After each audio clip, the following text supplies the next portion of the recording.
évidemment, là, vous aborderez la question judéo-chrétienne. Voilà. Mais vous êtes toujours athée? Ah oui, plus que jamais. Et pourtant, vous allez consacrer 500 pages à Jésus. Non, pas tant à Jésus qu'au christianisme, mais Jésus, de toute façon, je lui ai réglé son compte dans un livre qui s'appelait Théorie de Jésus, et je raconte que c'est un concept.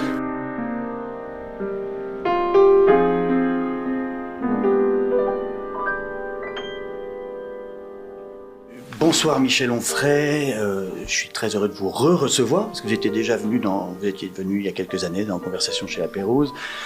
Mais première question, pourquoi êtes-vous boycotté par certains médias? C'est vrai, là c'est un projet immense d'écrire une histoire philosophique de l'Occident, en commençant bien sûr par l'Antiquité gréco-romaine. Et en quoi est-ce un problème de vous recevoir par exemple sur France Inter ou France 2 ou je ne sais quoi? Alors là, vous me posez une question à laquelle je n'ai pas de réponse parce que je ne sais pas, vraiment. Je constate simplement que je suis interdit de service public. Enfin, ici ou là, on a pu m'inviter une fois sur France Inter pour me demander de parler des huîtres dans l'émission de François-Régis Gaudry. C'est arrivé. Oui. Donc on pourrait dire, mais de quoi vous plaignez-vous? Vous avez été invité une fois ici et une autre fois là. Donc 2 ou 3 fois, il y a eu des gens qui ont pris quelques risques et qui m'ont laissé la parole, mais je ne sais pas pourquoi. Non, vraiment, je ne sais pas pourquoi.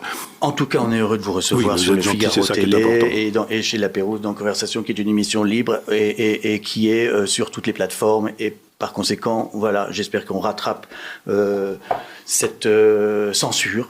C'est le mot que je cherchais.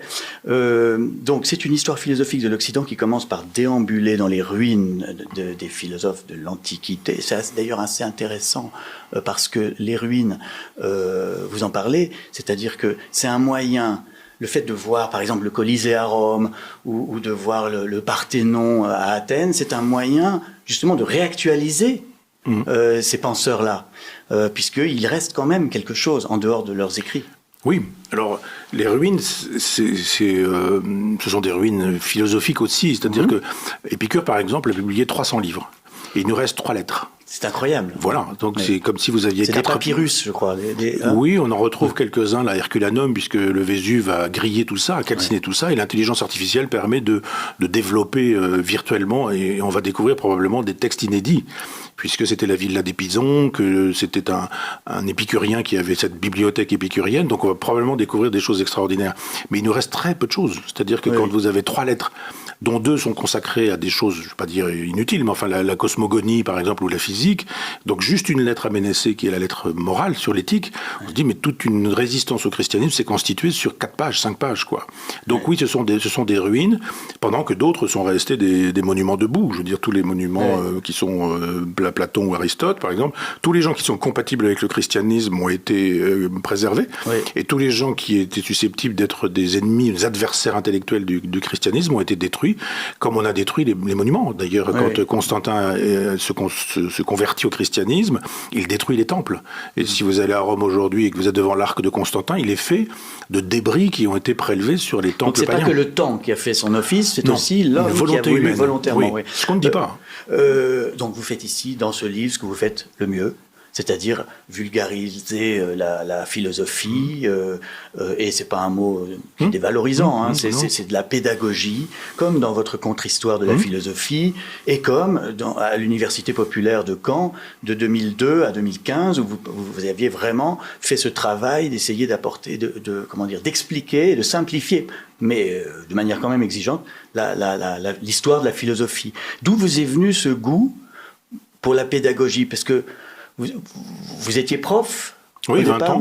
20 ans dans un lycée technique privé, ce que j'ai souhaité vraiment faire, parce que quand j'ai soutenu ma thèse, ma directrice de thèse, qui était Madame Goyard, m'a dit maintenant vous allez apprendre l'allemand en Suisse parce que vous êtes nul en allemand, l'anglais à Ottawa parce que vous êtes nul en anglais, elle avait raison, et je le suis toujours, et puis après vous reviendrez dans une fac française, puis après vous serez prof à la fac de Caen, et donc cette dame a été extrêmement importante pour moi. Je ne sais plus pourquoi je vous parle de Madame Goyard. En fait, parce que je vous demandais d'où vous venait ce goût pour le partage et la transmission. C'est ça. Et elle était très... pédagogue, au sens noble du terme. C'est-à-dire que c'était de la philosophie politique et juridique. Elle prenait une thématique, souvent la loi, souvent le droit, et elle faisait des tranches. Le droit, chez Hobbes, et chez Kant, et chez Locke, et etc., chez Nietzsche, chez tout le monde. Et je me disais, les livres importants, denses, compliqués, elle les transmet bien et on les comprend véritablement. Et puis Gerfagnon, qui a été mon vieux maître, alors lui pour le coup un maître de sagesse personnelle, et qui m'a enseigné la philosophie antique, et quand il était à son bureau, il nous racontait Rome comme si on y était, quoi. Ouais. Donc on entendait les bruits de Rome, on voyait les prostituées passer, on sentait quasiment l'odeur des foulons ou des. Mais il y a de ça dans, il y a de ça dans des déambulations dans les rues. Oui, moi je trouve. Vous rendez tous ces gens humains. Et ça, c'est une grande qualité, franchement. Eh ben, merci beaucoup. Mais ce que je voulais, c'est que les humains puissent rencontrer d'autres humains. Oui. C'est-à-dire qu'un chauffeur de taxi, j'en vois de temps en temps qui me disent « Ah, j'ai écouté vos cours, etc. » puissent retrouver leur compte à un chapitre sur... Nous parlions, vous et moi, juste avant cette émission, de Plotin. C'est pas quelqu'un que votre père lisait. J'ai lu votre beau livre. Et c'est pas facile, Plotin. Et j'ai eu un cours sur Plotin par Gerfagnon qui nous a dit un jour, bon, alors là, préparez-vous, ça va être le noyau dur. Je vais vous expliquer les hypostases, la dialectique ascendante. J'ai jamais rien compris. Fuir seul vers l'un. C'est ça l'idée. Ouais. Et qu'est-ce que ça signifie? Alors, il faut partir vers l'unité de l'âme et de l'univers. Il y a un bien qui, en grec, peut être dit aussi le logos, c'est-à-dire la raison. En fait, c'est Dieu, c'est le Dieu d'avant les chrétiens, et c'est un Dieu qui n'est pas anthropomorphe. Il n'a pas une barbe comme vous, il n'a pas votre beauté, il n'a pas votre intelligence, il n'a pas tout ça. Le Dieu de Platon, c'est une espèce de puissance créatrice, c'est la puissance qui veut les puissances, etc. Et c'est situé hors le temps, hors l'espace, voilà. Et un platonicien, et Plotin était un néoplatonicien, nous dit, dépouillez-vous de tout ce qui vous embarrasse sur Terre, le corps, les désirs, les passions, les pulsions, la chair, etc. Débarrassez-vous de tout ça. Et il y a en vous quelque chose qui s'appelle l'âme, qui est immatérielle, qui est susceptible d'entrer en relation avec le principe immatériel du monde. C'est-à-dire que vous avez une ligne directe avec l'absolu, qui est votre âme. Donc laissez tomber tout ce qui est corporel, magnifiez votre âme, et votre âme, elle va grimper vers l'un bien, et quand vous connaîtrez l'union, enfin quand vous aurez une union avec cet un bien, vous connaîtrez l'extase. Donc c'est une mystique, c'est une pensée mystique. Il l'a connue 4 fois dans son existence, alors qu'il a passé sa vie à ne pas boire, à ne pas manger, pas de sexualité, à ne pas laver son corps, à détruire son corps, à salir son corps. Il disait désirer la douleur. Oui. C'est quand même une phrase un peu masochiste. Complètement. C'est Platon. Le corps nous entrave, l'âme nous sauve, et si vous voulez vraiment sauver complètement votre âme, eh bien, méprisez votre propre corps. Vous imaginez bien que le christianisme va faire ses choux gras de tout ça. Vous ne l'avez pas vraiment mis en pratique parce que vous êtes plutôt un matérialiste hédoniste. Qu'en savez-vous? Parce que j'ai lu votre œuvre. Oui, non, moi je ne suis pas plotinien, je ne suis pas platonicien, et je ne pense pas que ce soit la voie royale en philosophie de détester la seule vie que nous ayons à disposition. Mais enfin, vous l'avez très bien expliqué. Si on doit vous donner une étiquette, je sais que vous détestez ça, mais imaginons que vous aviez le choix, je vous en donne plusieurs. Êtes-vous un humaniste, un conservateur, un hédoniste, un réactionnaire, un fasciste, un matérialiste, ou rien de tout ça? Oui, fasciste, je dirais. Non, ça c'est fasciste, c'est vrai. Ça fait partie des insultes comme extrême droite ou etc. Est-ce qu'on l'entend beaucoup? On vous dit ça pour vous disqualifier. Oui, bien sûr, pour ne pas lire, pour ne pas penser, pour ne pas réfléchir, pour ne pas débattre aussi surtout. Si quelqu'un est d'extrême droite ou fasciste, qu'est-ce que vous allez vouloir débattre avec quelqu'un qui est d'extrême droite? Donc, si vous faites tout ce travail-là, c'est justement pour répondre à ça, c'est-à-dire pour dire, moi je crois que vous êtes plutôt comme Montaigne, un humaniste, non, ou un honnête homme. Oui, ça me va. Non, mais moi je reste... Vous savez, à 17 ans, j'ai découvert Proudhon, et je suis toujours proudhonien. Et donc, on ne me donne pas l'occasion de me demander pourquoi je l'étais, pourquoi je le suis toujours. Pourquoi êtes-vous proudhonien? Mais parce que c'est une gauche anti-marxiste et une gauche anticommuniste, c'est une gauche antilibérale, c'est une gauche qui propose des solutions concrètes, vraiment, pas du tout de la théorie comme chez Marx. Alors attendez, vous êtes un social-démocrate? Non, surtout pas. Beaucoup de lecteurs seront déçus. Non, surtout pas social-démocrate. Les sociodémocrates sont des libéraux. Je ne suis pas libéral, il y a ça de constant chez moi depuis toujours. Donc plutôt souverainiste de gauche. Oui, c'est ça. Voilà. Chevènement, par là? Alors, Chevènement, c'est compliqué, lui-même se perd un peu. Le dernier Chevènement se met à célébrer Macron, ça devient difficile. Il nous dit qu'il n'est pas souverainiste, il ne veut pas qu'on utilise le mot islamo-gauchiste. Bon, ça, il y a eu plusieurs chevènements. D'accord, mais en fait, vous êtes contre l'Europe tout en étant... Contre l'Europe maastrichtienne, pas social. Contre l'Europe. Vous êtes social. Ah bah oui, c'est le minimum, c'est d'avoir le souci du peuple. Et de se dire, si la démocratie, c'est le pouvoir du peuple par le peuple pour le peuple, ce que je crois, je suis ce démocrate-là, celui qui dit demander au peuple. Alors populiste, disent aussi mes ennemis. Mais ça m'est assez égal. Je veux dire que moi, j'ai j'ai un cap dans ma vie qui est celui que m'a donné mon père, qui était ouvrier agricole, qui n'est plus là.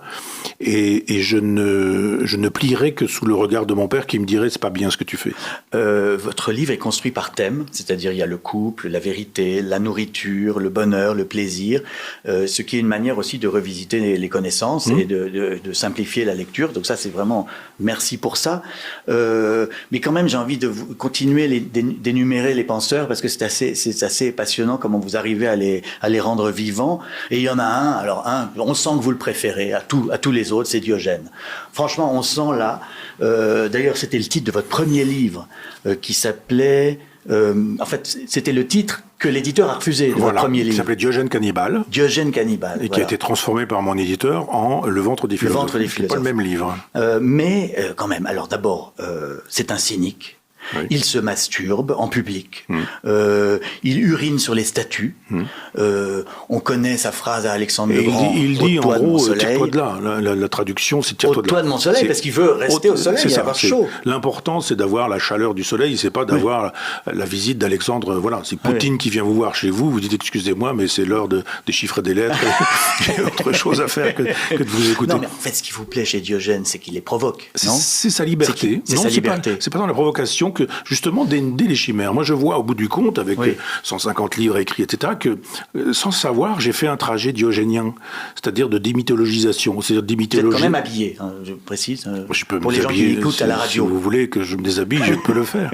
Mais sur la psychanalyse, sur Sade, sur Saint-Germain-des-Prés. De démystification. Ça. Et sur le mythe de Sartre, de Saint-Germain-des-Prés, etc., etc.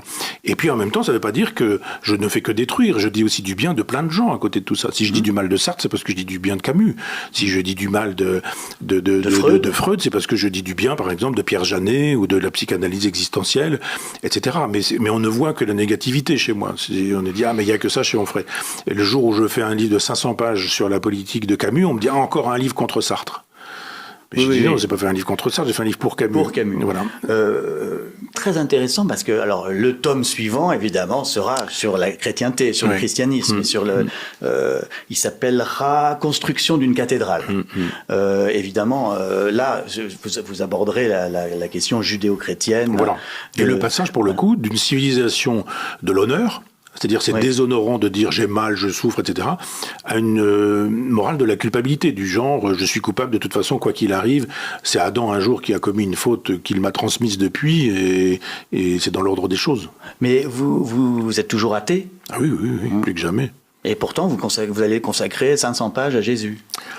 Non, pas tant à Jésus qu'au christianisme, mais Jésus, de toute façon, je lui ai réglé son compte dans un livre qui s'appelait Théorie de Jésus, et je raconte que c'est un concept. Oui, donc, mais bon, bien sûr. Maintenant, c'est devenu Jésus, parabolique, c'est devenu... oui, le problème, c'est qu'on ne veut pas penser la construction de notre Jésus, comment il a été construit.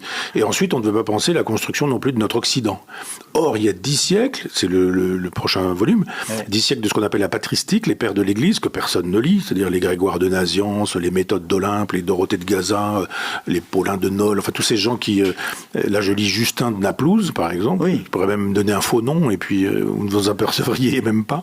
Et pourtant, tous ces gens-là, il y a une collection qui s'appelle Sources chrétiennes, qui est l'équivalent de la collection Budé pour les Grecs et les Latins, qui prend une place considérable dans une bibliothèque. On ne lit pas ces gens-là. Parce que c'est vrai qu'entre Jésus, c'est en l'an 0, et puis l'Église telle qu'on la connaît, il s'est passé 10, 11, 12 siècles. Alors, entre Jésus et l'Église, il s'est passé de 33 à 313. Ouais. C'est-à-dire que de la crucifixion du fameux Jésus à 312, 313, enfin, les moments où Constantin se convertit au christianisme et dit « mais moi, je convertis l'essentiel de l'Empire au christianisme ». Et là, pour le coup, il arrête un christianisme. Pour le coup, à l'époque, il y a autant de chrétiens qu'il y a de christianisme, il y a de chrétiens. Et lui, il dit « voilà, maintenant, le christianisme, c'est ça ». Et il y a des conciles et ça devient autoritaire, etc. Puis après, l'Église arrête avec des conciles, les pensées sur ceci, sur cela. Est-ce que, par exemple, pouvait être en même temps Père, Fils et Saint-Esprit. La Sainte Trinité, c'est quand même un drôle de truc. Vous dites, mais le bon sens voudrait ça, j'ai jamais compris. Et pourtant, je suis catholique, mais j'ai jamais compris la Trinité.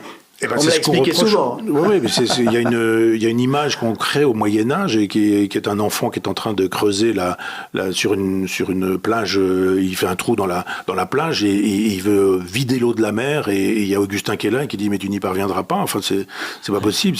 Il lui dit mais pas plus que tu ne saurais prouver que la Sainte Trinité est une vérité. Et de fait, si vous dites je suis le Père, eh ben immanquablement le Fils arrive après. Si vous êtes le Père, vous avez généré le Fils. Mais là, on vous dit ah non, le Père et le Fils, ils sont consubstantiels. Et vous ajoutez à ça le Saint-Esprit. Et donc, c'est un article de foi. C'est compliqué. Simplement, ça se construit. Jésus, là, si vous cherchez dans les évangiles, il n'est pas question de la Sainte Trinité. C'est par la suite. Ouais. Et ça va être la même chose avec l'Immaculée Conception, ça va être la même chose avec ce qu'on appelle la transubstantiation. Le corps du Christ est-il dans l'hostie? Le sang du Christ est-il dans le calice dans lequel se trouve du vin blanc? Non, mais c'est passionnant. Après, j'ai une question qui me vient, qui n'est pas forcément agréable. Quand je vous entends parler de philosophie, vous êtes vraiment très brillant et très accessible. Mais vous vous exprimez beaucoup sur l'actualité, dans des émissions, sur CNews, ailleurs, même si vous êtes boycotté par pas mal de chaînes.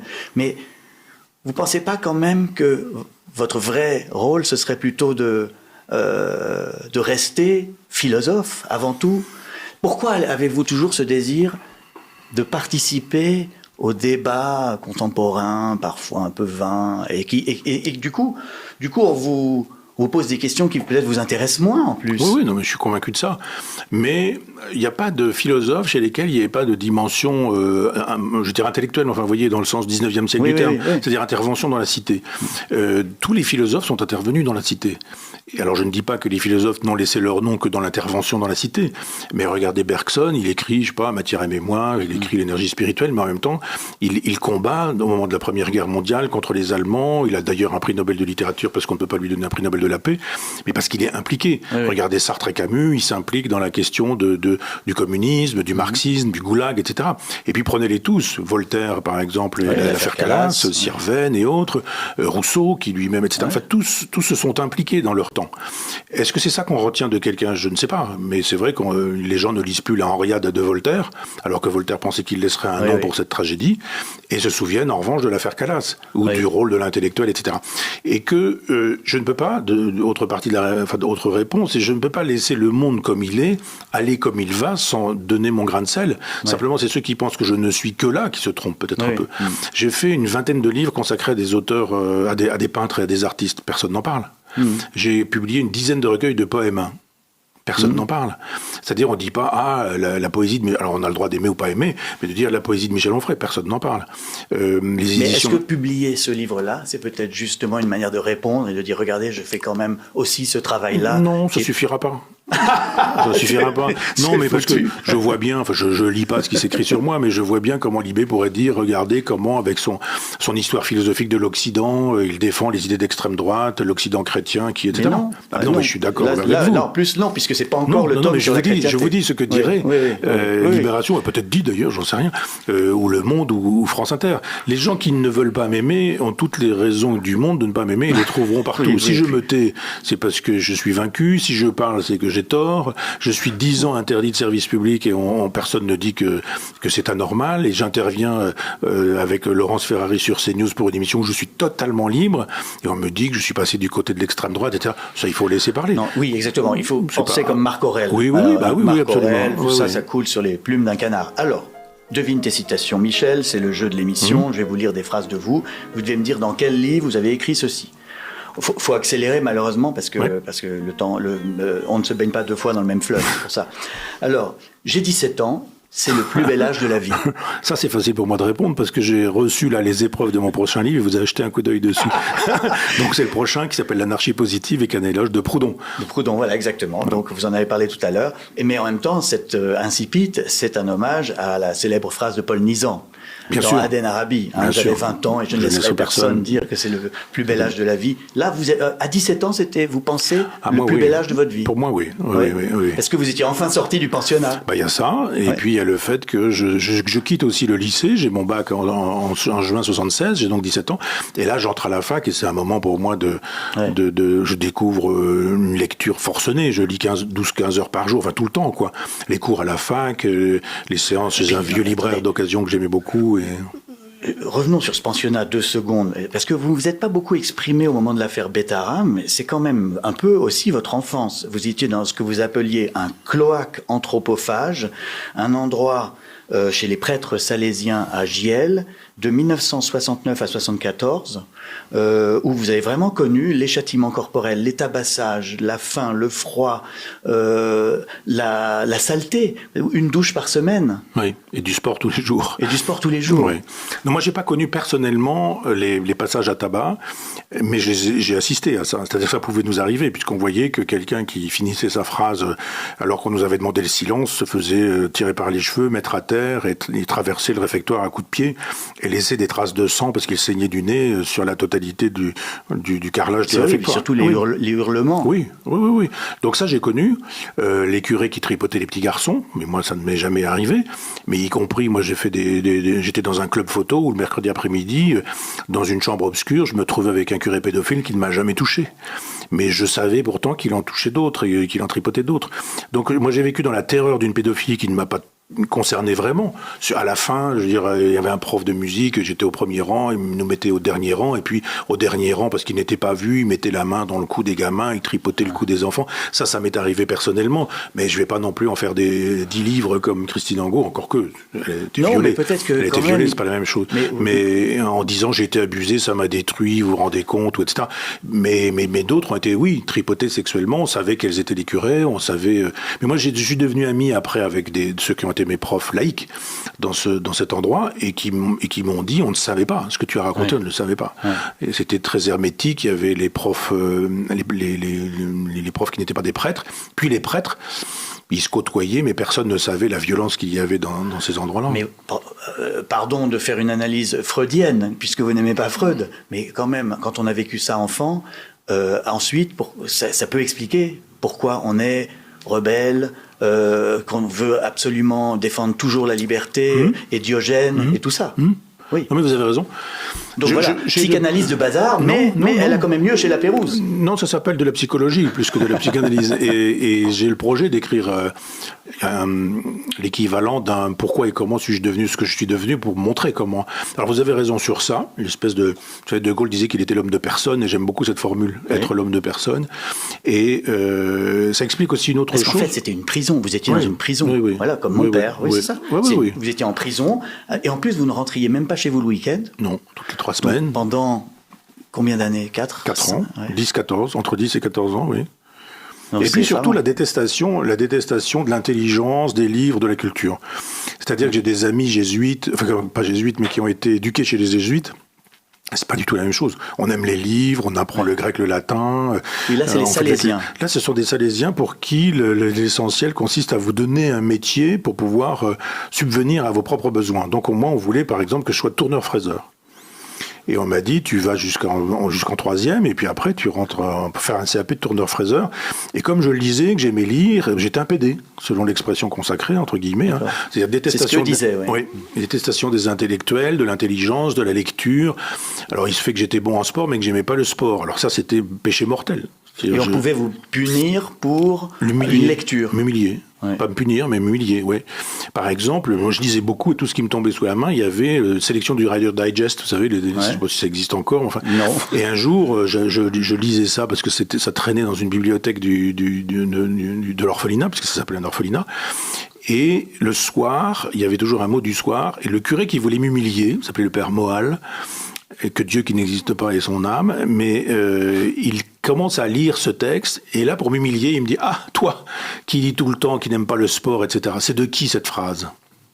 Ah, il faisait devine tes citations comme moi. Oui, c'est ça. Et donc, il se fait que, et là, probablement, Dieu s'est mis à mon côté ce soir-là.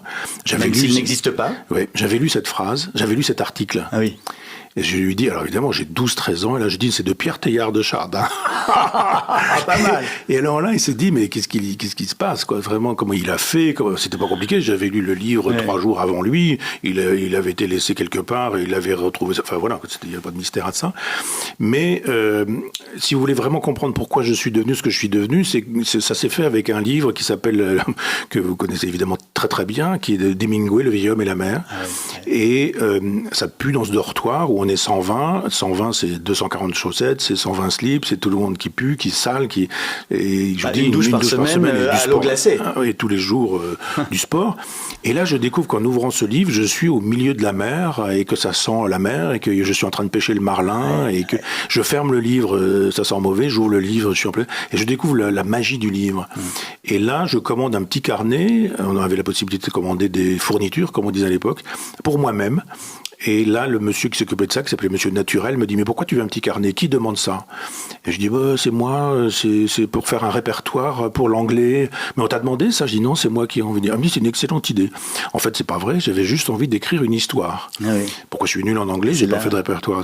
Et j'écris une fiction. J'avais entre 10 et 11 ans. Et là, je raconte c'est un petit roman, quoi. Il y a eu un cahier de Lerne qui m'a été consacré, on a publié ce petit texte-là, que je n'ai pas pu relire d'ailleurs, avant publication. Mais donc, je comprends à ce moment-là que le salut vient de l'écriture et de la lecture.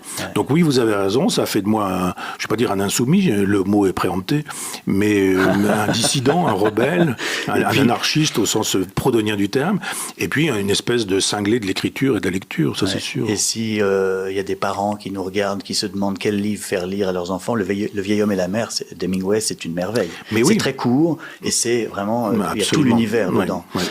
Juste, on doit encore accélérer, je suis navré, c'est passionnant. Une autre phrase de vous, ne trichez pas. Ah non. Où avez-vous écrit « Le monothéisme sort du sable » ? Traité d'athéologie. Exact, 2006. Oh là là. Encore. Où avez-vous écrit « Mon père est mort dans mes bras 20 minutes après le début de la nuit de l'Avent » ? C'est la première ligne de Cosmos. Première phrase de Cosmos, encore réussie. Ah, une dernière que j'aime beaucoup. J'écris mes livres, contrairement à ce que quelques ennemis... Voilà, c'est une preuve. En hiver, pour ce motif futile d'une conversation à voix basse, les coupables ne se dénonçant pas, le dortoir se retrouve dehors, 120 enfants en pyjama dans la nuit noire, la lumière bleue de la lune colorant les plaques de neige restées dans la cour. C'est dans la préface à La puissance d'exister. La puissance d'exister, 2008. Bon, vous avez tout gagné. Merci infiniment. Mais c'est parce que j'ai tout écrit. mais vous auriez pu aussi avoir la maladie d'Alzheimer. Oui, c'est vrai. Voilà. Oui. Et vous avez une bonne mémoire. Je n'ai pas souvenir d'avoir mauvaise mémoire. Bravo, merci en tout cas. Merci beaucoup d'être venu et je suis très heureux qu'on ait pu parler. Voilà. D'autres choses que de politique. Moi aussi. Merci infiniment. Je voudrais conclure avec ce que je dis toutes les semaines. Et vous allez sûrement être d'accord, la littérature est à l'esprit ce que le sport est au corps.